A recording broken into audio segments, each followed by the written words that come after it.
কোরআন তেলাওয়াত শুনতে ভালো লাগে না, কোরআনের পাখিদেরকে ভালোবাসতে ভালো লাগে না, মাদ্রাসাগুলোকে ব্যাংকের ছাতা বলে, তখন বুঝবেন ইমান বাড়ে না। তার ইমানের মধ্যে আল্লাহ তাআলা তার কলবের মধ্যে মোহর মেরে দিয়েছেন।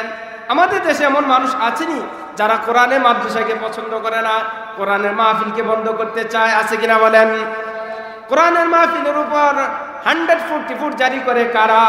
বলে যে কোরআন শুনতে ভালো লাগে যাদের, তাদের না যারা কোরআনকে সহ্য করতে পারে না। আবু জাহেল, আবু লাহাবেরা কোরআন তেলাওয়াত থেকে মানুষকে বিরত রাখতো কোরআনের বিদ্বেষের কারণে। আজকের এই বাংলাদেশেও যারা কোরআনের মাহফিলের বিরুদ্ধে, কোরআনের মাদ্রাসার বিরুদ্ধে অবস্থান নেয়, তারা কি আবু বকরের উত্তরসূরি না আবু জাহেলের? ইমানদারের 1 নাম্বার সিফত কি বলেন তো?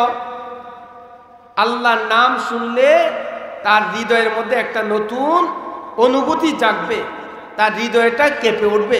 এটা হলো ইমানদারের আলামত, 1 নাম্বার আলামত। 2 নাম্বার, ইমানদারের 2 নাম্বার সিফত, নিজেকে নিজে ইমানদার দাবি করলে হবে না। আল্লাহর পক্ষ থেকে যে বৈশিষ্ট্যগুলো দেওয়া হয়েছে এগুলো প্রতিটা ব্যক্তি সত্তার মধ্যে থাকতে হবে, তখন আপনি ইমানদার নিজেকে দাবি না করলেও ইমানদার, এই ইমান কাজে আসবে। 2 নাম্বার সিফত, ইমানদারের দ্বিতীয় সিফত হলো ওয়াইদা তুলিয়াত আলাইহিম আয়াতুহু যাদাতহুম ঈমানা। আল্লাহ বলেন ইমানদারের দ্বিতীয় সিফত, ইমানদারের দ্বিতীয় গুণ, ইমানদারের দ্বিতীয় বৈশিষ্ট্য হলো যখন কোনো মানুষের সামনে রব্বুল আলামিনের কোরআনুল কারীম তিলাওয়াত করা হবে তখন তার ঈমান বাড়বে। বলেন সুবহানাল্লাহ। কথা বলেন না? যখন মানুষের সামনে কোরআনুল কারীমের তিলাওয়াত করা হবে তখন তার ঈমান বাড়বে, ঈমান বৃদ্ধি পাবে। বলে যে হুজুর ঈমান কিভাবে বৃদ্ধি পাবে, কিভাবে বুঝবো আমার ঈমান বাড়ে? যখন কোরআনুল কারীমের তিলাওয়াত করা হবে তখন বুঝবেন তিলাওয়াত শুনতে ভালো লাগে, তিলাওয়াত শুনতে ভালো লাগে, তিলাওয়াত যারা করে তাদেরকে ভালোবাসতে মন চায়, কোরআনের মাদ্রাসাগুলোকে ভালো লাগে, কোরআনের তিলাওয়াত শুনতে ভালো লাগে, তখন বুঝবেন ঈমান বাড়ছে। বলেন সুবহানাল্লাহ। আবার বুঝবেন কিভাবে? কোরআন তেলাওয়াত শুনতে ভালো লাগে না, কোরআনের পাখিদেরকে ভালোবাসতে ভালো লাগে না, মাদ্রাসাগুলোকে ব্যাংকের ছাতা বলে, তখন বুঝবেন ঈমান বাড়ে না। তার ঈমানের মধ্যে আল্লাহ তাআলা তার কলবের মধ্যে মোহর মেরে দিয়েছেন। আমাদের দেশে এমন মানুষ আছেনি যারা কোরআনের মাদ্রাসাকে পছন্দ করে না, কোরআনের মাহফিলকে বন্ধ করতে চায়, আছে কিনা বলেন? কোরআনের মাহফিলের উপর 144 জারি করে কারা? বলে যে কোরআন শুনতে ভালো লাগে যাদের, তাদের না যারা কোরআনকে সহ্য করতে পারে না তারা। কথা বলেন না? এই দেশে কি হয় নাই কোরআনের মাহফিলের উপরে 144 দ্বারা জারি করা হয়েছে? এই কোরআনের প্রতি ভালোবাসা থেকে না বিদ্বেষের থেকে? বলেন না? তারা কেমন বিদ্বেষী, তাদের হাসর কাদের সাথে হবে? ওই যে ইসলামের সূচনা লগ্নে রাসূল আরবি সাল্লাল্লাহু আলাইহি ওয়াসাল্লাম কোরআন তেলাওয়াত করতেন, আরবের কাফেররা গোপনে গোপনে এসে তেলাওয়াত শুনতো। সুবহানাল্লাহ। আরবের কাফেররা গোপনে গোপনে রাসূলের তেলাওয়াত শুনে ভালো লাগে। যখন আবু লাহাব, আবু জাহেল জানতে পারলো আরবের কাফেররা রাসূলের তেলাওয়াত শুনে, তারা ভাবলো হায় হায়, যদি এভাবে তেলাওয়াত শুনতে থাকে, কোরআনুল কারীম এত সুন্দর একটা কিতাব যার তেলাওয়াত এত মজা লাগে, আরবের কাফেররা যদি প্রতিদিন কোরআনের তেলাওয়াত শুনে তাহলে তো তারা মুসলমান হয়ে যাবে। না না, তাদেরকে মুসলমান হতে দেওয়া যাবে না। কি করা যায়? তারা বলল তাহলে বিদেশ থেকে কি আনো, গায়ক আনো, গায়িকা আনো, গানের আসর জমাও, যেন মানুষগুলো গানের মধ্যে থাকে, কোরআনের মধ্যে না যায়। বলেন নাউজুবিল্লাহ। তারা কি করলো? গায়ক গায়িকা এনে গানের আসর বসাইলো। কেন বসাইলো বলেন তো? কোরআনের মহব্বতে না কোরআনের প্রতি বিদ্বেষের কারণে? তাইলে এই যে আবু জাহেল, আবু লাহাবেরা কোরআন তেলাওয়াত থেকে মানুষকে বিরত রাখতো কোরআনের বিদ্বেষের কারণে। আজকের এই বাংলাদেশেও যারা কোরআনের মাহফিলের বিরুদ্ধে, কোরআনের মাদ্রাসার বিরুদ্ধে অবস্থান নেয়, তারা কি আবু বকরের উত্তরসূরি না আবু জাহেলের? রাসূল বলেন আল মারউ মা মান আহাব্বা মান তাশাব্বাহা বিকওমিন ফাহুয়া মিনহুম। যার সাথে যার মহব্বত তার সাথে তো কিয়ামত।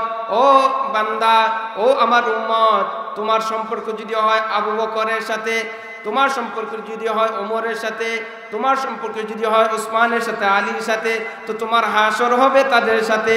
আর তোমার সম্পর্ক যদি হয়, তোমার কর্মকাণ্ডের মিল যদি হয় আবু জাহেলের সাথে, আবু লাহাবের সাথে, উতবা সাইবার সাথে, তাহলে বুঝে নিও তোমার হাসরও হবে তাদের সাথে। বলেন নাউজুবিল্লাহ।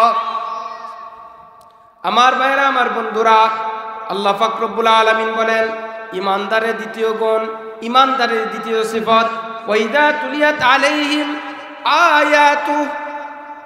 রব্বুল আলামিন বলেন ইমানদারের দ্বিতীয় গুণ হলো যখন তোমাদের সামনে কোরআনুল কারীমে তিলাওয়াত করা হবে, আয়াতুহু যাদাতুহুম ঈমানা, তখন তোমাদের ঈমান বৃদ্ধি পাবে। সুবহানাল্লাহ।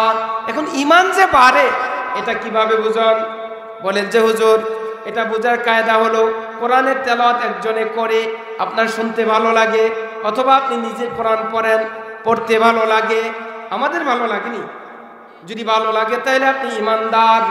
আর যদি কোরআনের তেলাওয়াত শুনতে ভালো না লাগে তাহলে বুঝবেন ইমানের চারা মরে গিয়েছে, আপনার মধ্যে ইমান নাই। আপনি বলতে পারবেন আমি ইমানদার, না না, এই ইমানের স্বীকৃতি আল্লাহ দেয় না। রমজান আসে, কি আসে? এ তো রমজান আসতেছে, কোন কোন মসজিদের মধ্যে আওয়াজ উঠে। কি ওঠে? আওয়াজ। রমজান ছাড়াও দেখবেন ফজরের নামাজে আর এশারের নামাজে ইমাম সাহেব কেরাত একটু লম্বা পড়ে কিনা? তো কিছু কিছু মুসল্লি আছে পিছন দিক দিয়ে এই আওয়াজ দেয় কিনা? এই আওয়াজ কেন দেয়? দিয়ে বুঝায় ইমাম সাহেব কেরাতটা একটু ছোট করে পড়ে, শর্টকাট। এটা কি কোরআনের প্রতি ভালোবাসা থেকে না বিদ্বেষের কারণে? কারণ কি তার কোরআন তেলাওয়াত শুনতে ভালো লাগে না? আরে পুরা কপাল! কোরআন তো এমন একটি কিতাব, যেই কিতাব দেখলেও সওয়াব হয়, পড়লেও সওয়াব হয়, পড়াইলেও সওয়াব হয়, শুনলেও সওয়াব হয়, আদর করলেও সওয়াব হয়। সুবহানাল্লাহ। এমন কিতাব তো পৃথিবীতে আর নাই। আর আছে নাকি? আর নাই। তবে এই কিতাব যদি কেউ ওযু ছাড়াও একটা হরফ তিলাওয়াত করে, রাসূল বলেন 10টি নেক দেওয়া হয়। কেউ যদি নামাজের মধ্যে একটি হরফ তিলাওয়াত করে, রাসূল বলেন 100টি নেক দেওয়া হয়। রাসূল বলেন আমার উম্মতেরা কেউ যদি রমজানের মধ্যে একটি হরফ তেলাওয়াত করে তাহলে 70টা নেক দেওয়া হয়। বলে যদি রমজানের নামাজের মধ্যে একটি হরফ তেলাওয়াত করে 7000 নেকি দেওয়া হয়। সুবহানাল্লাহ। তাহলে এত এত সওয়াব পাওয়ার পরও যারা নামাজের মধ্যে কাশি দিয়া সংকেত দেয় ইমাম সাহেব কেরাত ছোট করেন, তার কি ঈমান বাড়ছে না কমছে? বলেন না। তাহলে সে ঈমানদার না বেঈমান? তার ভিতরে ঈমানের চারা আছে না মরে গেছে? আমার ভাইরা, আমাদের বুড়ির পাড়ের মুসলমানদের অবস্থা কি? দক্ষিণ খায়ারের মুসলমানদের অবস্থা কি? হাবির বাড়ির মুসলমানদের অবস্থা কি? একটু চিন্তা করেন, নিজের আমলের দিকে তাকায়া বলেন আসলে আমার ঈমান কতটুকু আছে? আমার ভাইয়েরা, রমজান মাস, মসজিদ কমিটি আওয়াজ উঠেছে খতমে তারাবি পড়ব, হয় কিনা? এক তারা কয় না, সারাদিন কাম কাজ করে ইয়া এই লং টাইম সময় দাঁড়ায় থেকে খতমে তারাবি পড়ার মতন ইমেজ আমাদের নাই। তোরা ফলাফাইন মানুষ মাজার শক্তি আছে, তোরাই কি পড়। তা আরেক তারা চিন্তা ভাবনা করে দেখে কি খতমে তারাবি পড়তে গেলে 30 জন মুসল্লি থেকে 15 জনই থাকতো না, আরো যে 15 জন থাকবো এরাও প্রথম 10 দিন, এরপরে এদেরকেও কি ঠিক মতো পাওয়া যেত। সর্বশেষ সিদ্ধান্ত আসে কি খতমে তারাবি বাদ, সূরা তারাবি পড়। আসলে সূরা তারাবি পড়লেও কি পুরা 30 দিন 30 জন থাকে? আচ্ছা বুঝুন আমাদের ইমানের অবস্থাটা কি। এই হাবির বাড়ির মুসলমানদের মধ্যে, খাইয়ার দক্ষিণ পাড়ার মুসলমানদের মধ্যে এমন মুসলমানদের খুঁজলে পাওয়া যাবে যার জন্ম থেকে আজকে বয়স 70, আজকে বয়স হয়েছে 60, আজকে বয়স হয়েছে 50, আসেনি এমন বয়সে? কিন্তু জীবনে একবারও আলহামদুলিল্লাহ রাব্বিল আলামিন থেকে শুরু করে মিনাল জিন্নাতি ওয়ান নাস পুরাটা কোরআন একবার পড়ছে, এমন একবারও পড়ে নাই এমন মুসলমান আমাদের এই সমাজে আসেনি? তার জীবন চলে গেল কিন্তু আজও পর্যন্ত কোরআনের শুরু থেকে শেষ পর্যন্ত এক খতম কোরআন শরীফ পড়তে পারে নাই এমন মুসলমান আসেনি? কর না। এটা কি সফলতা না ব্যর্থতা? মুসলমান হিসেবে বড় চরম ব্যর্থতা এটা। জীবন চলে গেল, আমার 0 থেকে 60 হয়ে গেল বয়স, 70 হয়ে গেল, 80 হয়ে গেল। আমার জীবনে অনেক অসাধ্য কাজকে সাধ্য করেছি। আমার ছিল ভাঙ্গা ঘর, আমি করছি টিনের ঘর, ছিল টিনের ঘর, করেছি টিন সেট বিল্ডিং, ছিল টিন সেট বিল্ডিং, করেছি আমি কি ফাউন্ডেশনওয়ালা করছি কিনা? এটি কি এমনি হয়েছে না কষ্টের দ্বারা হয়েছে? এত কষ্ট করে বিল্ডিং করলাম, বাড়ি করলাম, গাড়ি করলাম, কিন্তু যখন আমি মরে গেলাম তখন ও মরার সময় কালিমাও ঠিক মতো পড়তে পারলাম না। এমন মুসলমান আসেনি? কর না। আয় হায়, যেই মুসলমান তার জীবনে এক খতম কোরআন শরীফ পড়া দেখলো না। আচ্ছা এই মুসলমান যদি রমজানে খতমে তারাবি পড়লে এই ইমাম সাহেবরা নামাজের তেলাওয়াত করলে উনি শুনলো কিনা? বলেন না। তা আপনি তো পড়তে পারেন না, আপনার দরকার ছিল কি খতমে তারাবি পইরা ইমাম সাহেবের থেকে গোটা রমজানে একটা খতম কোরআন শরীফ শুনলাম, আল্লাহ 70 খতমের নেক দিয়ে দিবে, সুবহানাল্লাহ। কিন্তু কি কয়, না না পরন যেত না। কে রে, সারাদিন কাজ কাম করি, শরীর ভালো লাগবে না। আমার ভাইয়েরা, রোদ্রে পুরা যে কাজ করেন এটা কি কষ্ট লাগে না? বৃষ্টিতে ভিজে যে কাজ করেন এটা কি কষ্ট লাগে না? ইটের ভাটায় যে কাজ করে তাদের কি কষ্ট হয় না? কষ্ট ছাড়া পৃথিবীতে কোনো কাজ নাই। কিন্তু রব্বুল আলামিনের কোরআন শুনতে তোমাদের এত ব্যস্ততা কেন? কেন রব্বুল আলামিনের কুদরতি কদমে সেজদা দিতে তোমাদের কষ্ট হয়? কেন রমজানুল মুবারকে এসেও তুমি কোরআন শুনতে চাও না? আল্লাহ বলেন, ওয়া ইযা তুলিয়াত আলাইহিম আয়াতুহু যাদাতহুম ঈমানা। ঈমানদার তো তারা যাদের সামনে কোরআনুল কারীমের তেলাওয়াত শুনলে পরে ঈমান বাড়ে, সুবহানাল্লাহ। আর যাদের কোরআন তেলাওয়াত শুনতে ভালো লাগে না, বুঝিনিও তাদের ভিতরে ঈমানের সিফত নাই। এখন আমার অবস্থা কি, আমার ঈমানের অবস্থা কি বলেন না? নিজের মধ্যে দেখেন না এই গুণ আছে। প্রতিদিন কোরআন, প্রতিদিন টিভি দেখি 1 ঘন্টা, মোবাইলে ফেসবুক চালাই 3 ঘন্টা, কোরআন পড়ি না 1 মিনিটও। আসেনি? কোরআন পড়ি না 1 মিনিটও। তাহলে বুঝে গেল আসলে ইমানদারের সিফত আমার মধ্যে নাই। ইমানদারের সিফত হলো, এই ইমানদারের সিফত হলো তেলাওয়াত শুনে ইমান বাড়বে। বলি যে হুজুর আরো ভেঙ্গে বলেন, ইমানটা কেমনে বাড়ে? ইমানটা কেমনে বাড়ে? মনে করলেন ভারত পাকিস্তান খেলা, ক্রিকেট খেলা হয় কিনা? এখন স্বাভাবিকত বাংলাদেশের পোলাপান কেউ পাকিস্তানের সাপোর্ট করে, কেউ ভারতের সাপোর্ট করে। খেলা অনুষ্ঠিত হইল দিল্লি। কোথায়? দিল্লি স্টেডিয়ামে খেলা চলছে। এখন খাইয়ারের পোলাপান ঘরের ভেতরে অথবা দোকানপাটে, বুড়ির পাড় বাজারে একসাথে হয়নি 100-200 পোলাপান হইয়া খেলা দেখে, কেউ ভারতের পক্ষে, কেউ পাকিস্তানের পক্ষে। এখন মনে করলেন পাকিস্তানের খেলোয়াড় দিছে ফিডা গেল 6। কি দিছে? দিছে ফিডা গেল কত? 6। এখন ফিডা দিছে পাকিস্তানের প্লেয়ার, দিছে কোন? ভারত। আর চিল্লানিটা মারে কোন? বুড়ির পার বাজারও। এই চিল্লা নিয়ে দক্ষিণ কায়ারের মানুষের ঘুম ভাঙে। কথা বলেন ঠিক কিনা? মানে আমার প্রশ্ন হলো, ফিডা দিছে পাকিস্তানের ছেলে, দিছে দিল্লি, অন বুড়ির পার আওয়াজ হলো কি? আরে আওয়াজ না, চিল্লান দেয়নি, চিল্লানে ছোটে দক্ষিণ কায়ারের ঘুম ভাঙিনি। এই চিল্লানিটা করতে গেল আমরা, আমরা বুঝান তো করতে গেছে।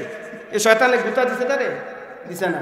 এটা একটা অনুভূতি। এটা কি তার ভালো লাগছে, তার পছন্দের, তার যে সাপোর্ট করে যে দল, এই দলের খেলোয়াড় কি করছে, 6 নিচে, তার কাছে ভাল লাগছে। এই যে একটা অনুভূতি থেকে ফিরছে পাকিস্তানিওয়ালারা, ফিডা দিছে কই? ভারত। আর চিল্লান দিছে বাংলাদেশও। এই যে সবকিছু মিলাইয়া অনুভূতি কাজ করেছে, ভালো লাগা কাজ করেছে। রব্বুল আলামিন বলেন, কোরআনের তেলাওয়াত শুনলো তোমার ইমানটা এইভাবে বাড়বে, চিৎকার দিয়ে উঠবে। বলেন সুবহানাল্লাহ। উজানির নাম শোনেন নাই? উজানের কার ইব্রাহিম সাহেব রহমাতুল্লাহি আলাইহি কোরআন তেলাওয়াত করতেন, মাঝে মাঝে চিৎকার দিতেন। কেন চিৎকার দেন হুজুর? হুজুর বলে, আমি তো কোরআন পড়ি, কালো কালো লেখার ফাঁকে ফাঁকে সাদা সাদা জায়গার মধ্যে আমি দেখি যে রব্বুল আলামিনের কোরআন, ওই রবকে যেন আমি দেখি কোরআনের বাঁকে বাঁকে উনি বসে আছেন। সুবহানাল্লাহ। হৃদয়ের টান, ভালোবাসা। সুবহানাল্লাহ বলেন। ওই দিল দিয়ে তো আমরা কোরআন তেলাওয়াত করি। আমার ভাইয়েরা, আবার একটু ইতিহাসে যাওয়া লাগে, বলবো নি? আমার ভাইয়েরা, কোরআন তেলাওয়াত শুনলে যে ঈমান বাড়ে এটা কিভাবে বুঝবেন? 1757 ইংরেজি সালে, কত সালে? ইস্ট ইন্ডিয়া কোম্পানি নামে ব্রিটিশ বেনিয়ারা এই ভারত উপমহাদেশে এসেছে ব্যবসা করার জন্য। আপনারা মুরব্বীরা বুঝবেন, ব্রিটিশ বেনিয়ারা এই উপমহাদেশে এসেছে কি করার জন্য? ব্যবসা করার জন্য। এই ব্যবসা তারা চালু করেছে বাংলাদেশের ভূখণ্ড থেকে।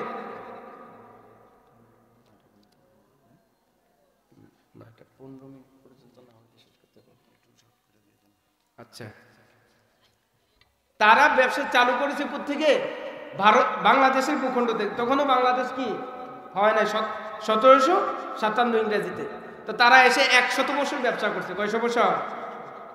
তাইলে কত? 1857 পর্যন্ত 100 ব্যবসা করার পরে তারা এই দেশের রোড ঘাট সব চিনছে, চিন্তা দেখতেছে এই দেশটা হুবির দেশ না, এই দেশে বহুত সম্পদ আছে, এই দেশের রাষ্ট্রীয় ক্ষমতা যদি আমরা নিতে পারি তাহলে আমরা লাভবান হব। কথা বুঝছেন? তখন তারা শুরু করলো রাষ্ট্রীয় ক্ষমতা নেওয়ার জন্য।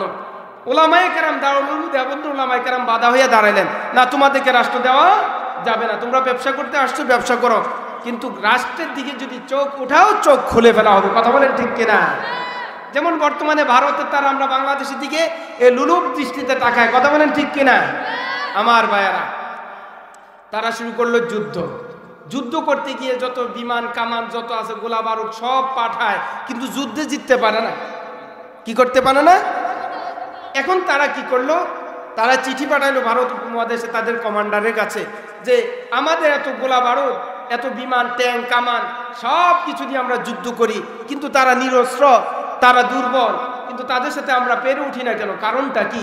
এখন চিঠির উত্তরে লিখছে তাদের কাছে একটা অস্ত্র আছে। সুবহানাল্লাহ কোন কে অস্ত্রের নাম কি? কয় এই অস্ত্রের নাম হলো কোরআন। সুবহানাল্লাহ।